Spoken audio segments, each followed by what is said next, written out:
Good morning mga bes! Happy Tuesday! So, ayun, nag-i-snow na sa ibang part ng Netherlands, pero dito sa amin, maulan na. Ilang araw nang di maganda yung pakaramdam ni Opa. So, tumigil ko siya ng lemon, ginger, tsaka honey na tea. Kala ko hindi niya iinumin eh. Buti na. Hindi niya iinumin yun. Para daw siyang may trangkaso. Trangkaso? Kaya buti na lang pumayag na inumin. Ay nako, malamig ang panahon ngayon pero kailangan kong lumabas kasi ako ay mag-grocery. Kasi siya ng prutas. And good luck to me pag nag-snow na dito. Hindi na ako makakapag-buy. Na lang ako maglalakad. Kasi hindi mga besyo. Tara at kita ay mag-kape. May tira akong pansit kahapon sa tanghalian namin. So, yun yung aalmusalin ko today. Mag-ano ko ng kape tapos pansit. At saka tinapay. Tara, let's eat mga besh. 1 hour later. Good morning mga besh. 2 degrees lang dito sa labas. Ako'y mag-grocery. Nag-snow na sa ibang parte ng Netherlands. So, naambon-ambon dito sa amin. Pero Friday baka mag-snow na dito. So, winter na ho talaga din yung mga beshi ko. So, good luck to me. A few moments later. Mga beshi ko, tingnan nyo. Kalbo ng mga puno. Nakita nyo ba yan? Restaurant and skating yan. Pag winter na talaga. Tapos yung mga puno, kalbo na oh. Doon tayo sa Albertine pupunta.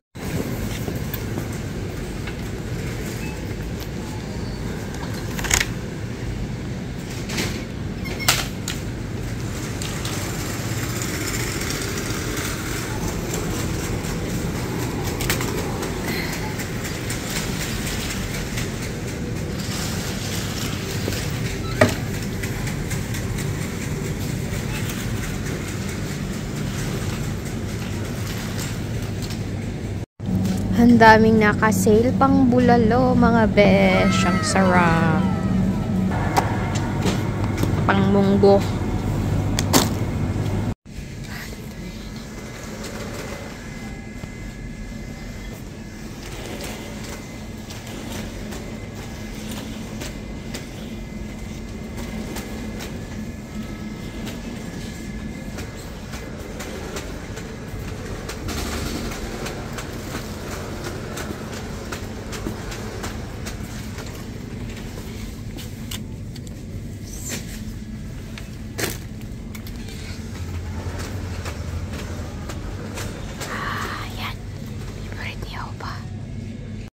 Since wala na kaming sabon panglaba, ayan, so 1 plus 2. Pag bumili ka isa, may dalawa kang free. O, diba?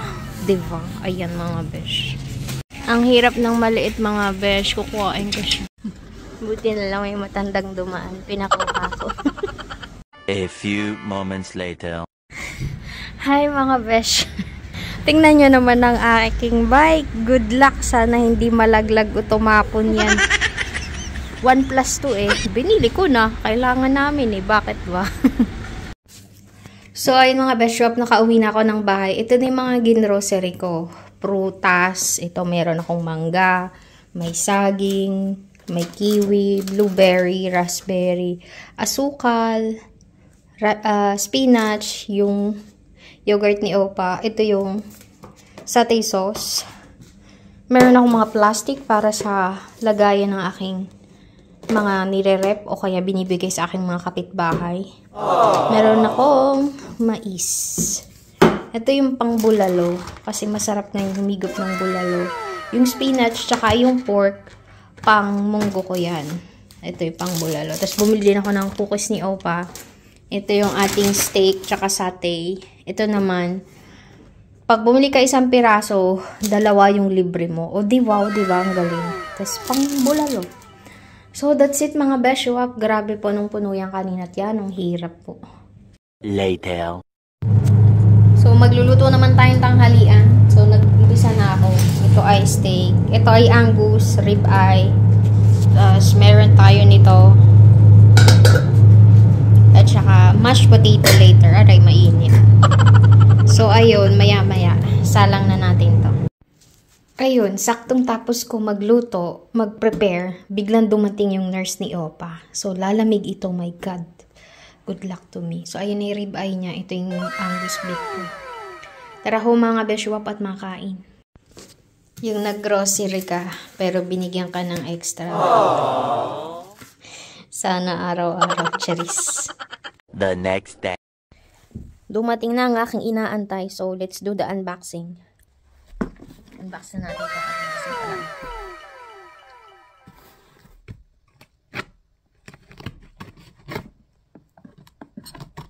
You guess, Opa, what is this? Achoo, bless you, bless you. Okay, what did you ask me? Do you guess what is this? I don't know. It's not food, ah. Maybe Alam niya na hindi food. it just came in or you have it all? No, just came in. I'm waiting for this. Oh! One.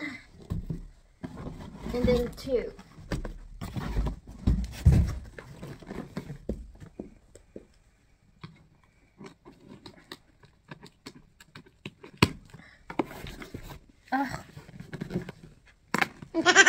Grabe, ayaw ko buksan.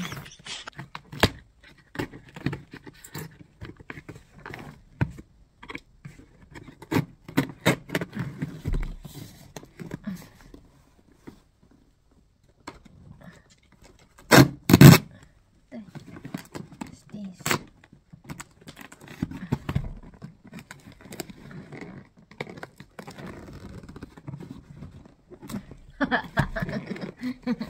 It's hard to open, ah.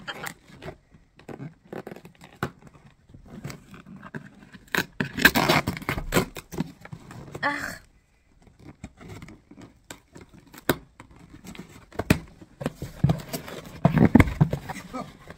What the heck?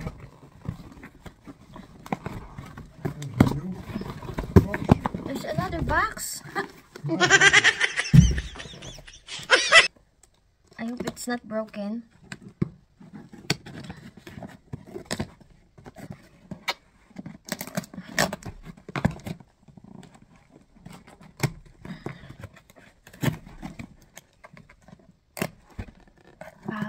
I already saw it. Ay! Ay! Ay! Ay! It's so my Opa! Charan! Ay!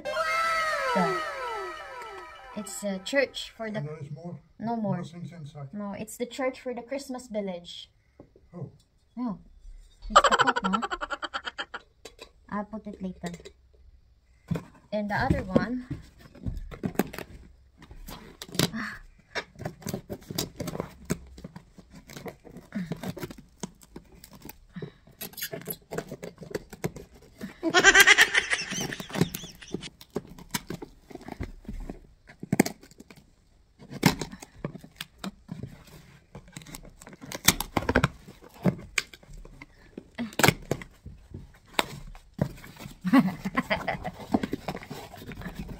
Oh my God, it's really having me hard time to open.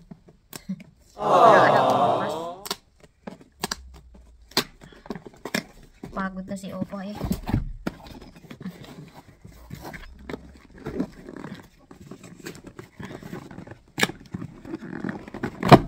Be careful.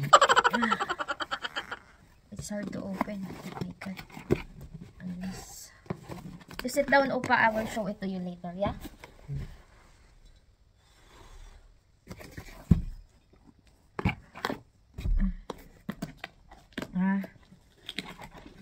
It was tape here, that is why.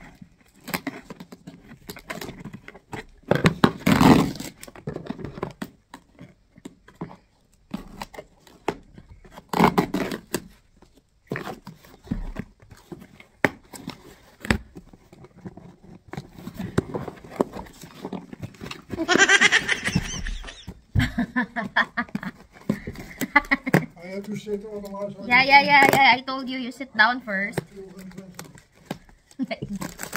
Grabe naman kasi pagkakati. Pero ayos lang para hindi siya mabasag. Kasi babasagin to. Nainis na siya eh.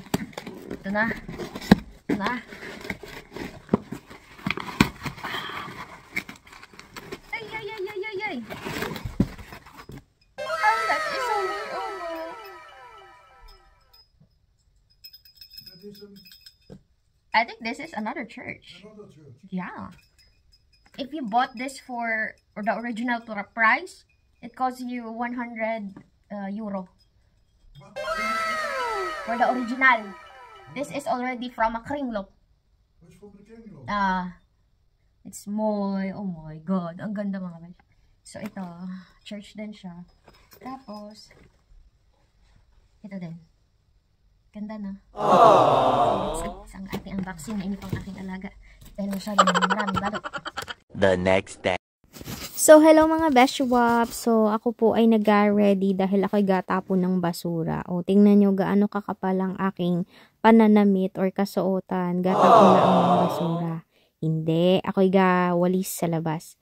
At yung sister-in-law na Opa ay sabi, baka dumabudula si Opa pag lumabas. Kaya kailangan ko linisan yung driveway. Which hindi naman lalabas si Opa kasi ang lamig-lamig. At saka, alam mo yung kung kailan ang lamig sa kanya kung paglilinisin. Yun yung pinakaayaw ko na utos ng utos, tas hindi ko naman amo. Pero, syempre, sa isip ko lang yun at wala tayong magagawa dahil tayo ay katulong laang dini. Kasama laang ni Opa. Pero kung tutuusin, ayaw ni Opa ipaggawa kasi nga alam niyang malamig at alam niyang ayoko din sa lamig. Pero no choice tayo. Sige, pakitang tao at pakikisama. Baka sabihin lang, walang ginagawa dito. Pero dito kasi sa labas, may tagalinis talaga. Merong gardener and then meron nga kaming tagalinis sa bahay. Kumbaga, ang focus ko lang si Opa. Pero sige, pagbigyan natin ng hilig ng walang ligalig si Madam. Yun yung pinakaayaw ko na, alam mo yung umaastang boss, pero hindi naman sila yung boss. Kasi kami ni Opa, alam namin yung mga bagay-bagay dito. Alam ko yung ginagawa ko.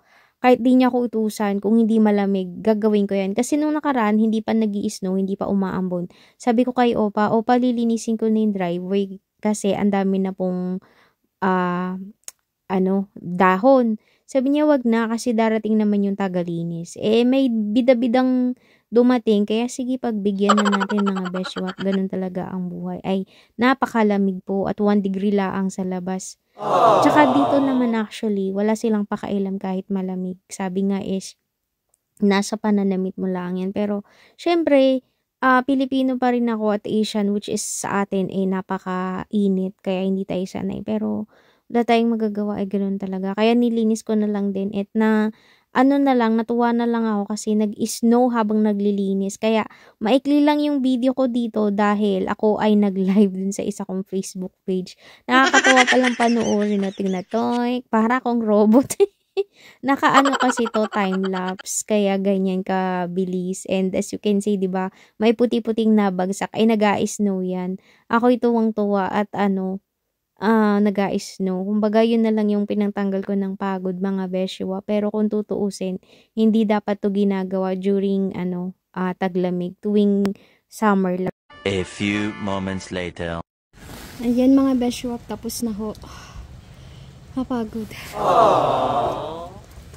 Humina na rin yung snow. Tunaw agad siya kasi may ulan, kaya walang snow. The next day. Yung service ko mga besh, puno ng yelo. Mag-grocery ako tsaka kukuhain ko yung package dun sa pick-up point. Good luck to me. A few moments later. Literal na naglalakad sa yelo. Ang lamig. Kung dito na ako sa sentro, mahirap pag-bike kasi madulas. Kaya dapat yung sapatos mo may spike, hindi siya plain na swelas. Dapat may spike. Yelo ang kapaligiran. Mag-grocery muna ako bago kukuhain yung package kasi malaki yun. Tsaka, pag nilagay ko sa bike, matutumba. Pero yung yellow dun sa babo ng sasakyan. Alam nyo mga best, siya una lang maganda ang snow. Tsaka kung hindi kayo lalabas, sa loob lang kayo ng bahay. Ganun, pero kung may trabaho kayo, or may lakad kayo sa labas, hindi masaya. Lalo pag natutunaw kasi madulas sobra. Ayan oo. Ang dulas. Kaya ang Netherlands nag-export pa yan ng asin. Kasi pang paano yung asin pakapit.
Tingnan niyo naman mga besh, oh. Walang outdoor ngayon na indoor lang ngayon ang mga restaurant kay malamig.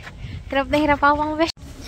Yan yung inasabi ko pagka may snow, madulas pag na tutunaw. Ito tayo sa Showbay.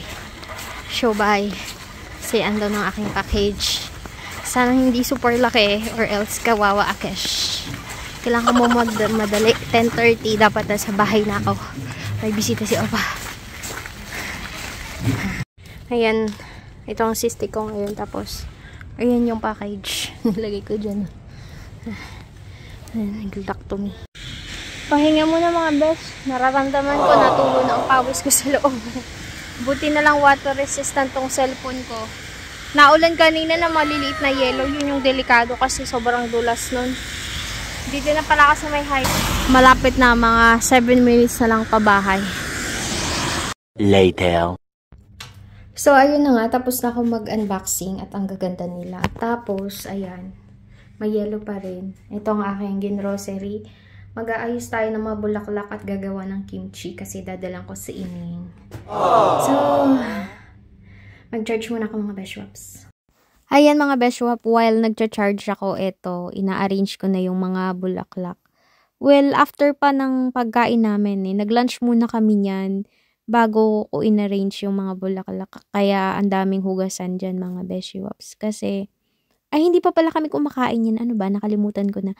Habang nag-arrange ako ng bulaklak, nagaluto pa ako ng lunch namin. Nagaprito ako dyan ng chicken kasi na-miss ko yung chicken or fried chicken. Tapos si Opa naman, itlog at bread laang. So, that's it for today's video, mga beshwap. Bye for now.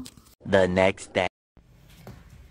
Hi mga beshwap! Happy Friday! Kararating ko lang galing sa grocery.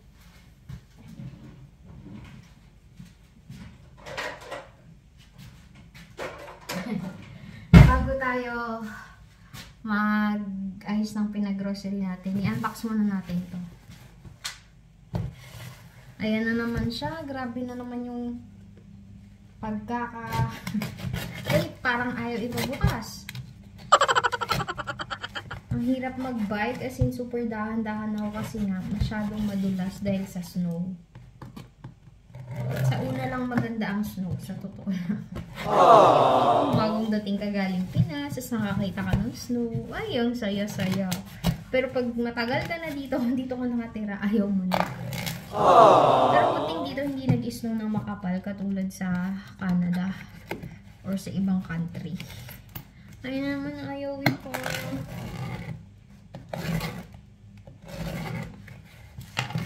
My gosh. Parang ayaw pabubukas. Pati ako naganda bulo na. Saan ka muna? Ito, ito na. Ay.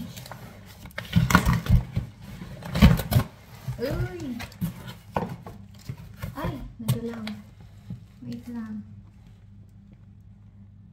Ayan. Oh, wow. Tinapon ba naman ng Tagalinis namin yung ganito dun sa una. Makakaloka, di mo na magtanim. Hala, ma'am. May ganito. Oh my God. Dalawa siya, ganyan.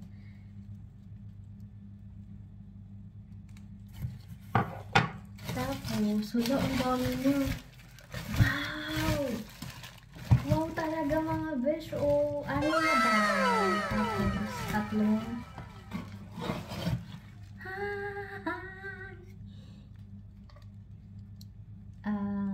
Kailangan din lagyan ng battery. Ito yung binilhan ko nung dalawang church na malalaki. Hi! Actually, may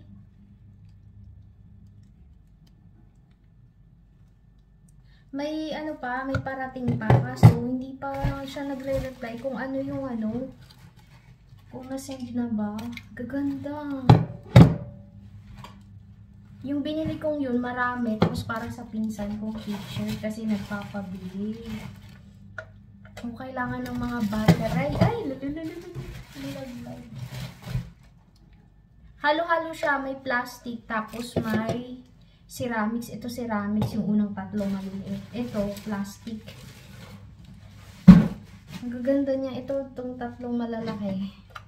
Plastic. Kailangan lagyan ng battery. Dito. Lahat ng battery. Ay, nakakatuwa siya mga besh. Ito medyo nasira na. Sa sobrang tagal na siguro. Ilang taon na kaya. Kasi may edad na yung pinagbilhan ko nito. So, ganda, diba mga besh? Ito, hindi talaga siya perfect. Nakabaloktot talaga siya. May gano'n naman talagang trees, diba? Baloktot. I'm very happy mga beshies. Ang ganda. So, unboxing. Puro unboxing tayo ng mga Christmas at chuchuchu. I-repair natin yung mga houses kasi mga walang battery. Ito, nabual na yung yung ilaw, street light, nabual, pati ay yung isa. Ayan, so ayusin natin yung mga yan, mga besh. Oh, nakaisa na ako, mga besh. Battery lang kulang. Ito, tsaka to, plastic. Tapos ito, ceramics. Ito, battery.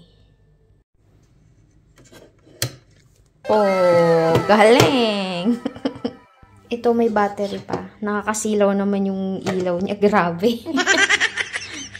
So, itong tatlo na lang. Yun, ito ayaw nang gumana. Tinry ko palitan ng battery, ayaw. Tapos ito, mahirap matanggal. Maliit lang yung battery niya eh.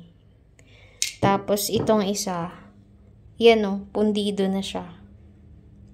Well, that is life. Parang ukay yan eh. So, ito ay may ilaw. Ito kasi wala. Same thing nito. So, ito na lang i-repair ko ito. Tsaka yan kasi umuuga. So, ayun ang Christmas sa ni Inday. O, diba? So, tatlo yung umiilaw. Tatlong bahay na maliliit, hindi.